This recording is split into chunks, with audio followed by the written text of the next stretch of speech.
aggression by China at the border and fresh economic retaliation by India.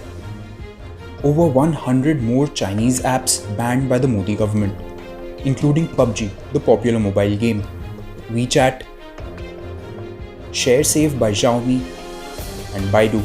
The government cited national security considerations for the decision.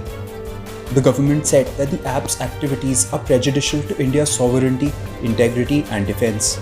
The app's activities are prejudicial to the security of the state and public order. The government said that it received complaints that the apps steal and surreptitiously transmit users' data outside India. Data compilation, mining, and profiling by elements hostile to India's security merited the ban on the apps.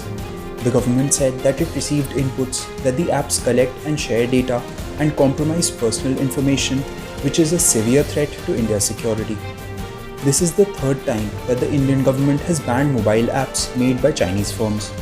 The first announcement was made on June 29, when 59 apps were banned, including the social media app TikTok.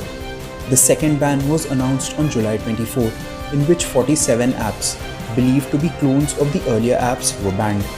By far, the most popular among the newly banned applications is PUBG. It reportedly has over 4 crore monthly active users in India.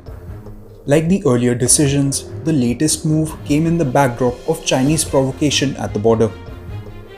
The Indian Army said that provocative military movement was conducted by the Chinese Army at the line of actual control on the intervening night of August 29 and 30.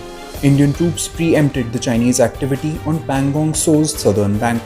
Army said that the Indian troops strengthened their position to thwart China's move to unilaterally change facts on the ground. India's actions have also motivated other nations like the United States of America. The Trump government has threatened to ban the Chinese social media app TikTok unless it is sold to a US firm. Here is the full list of the latest apps banned by India.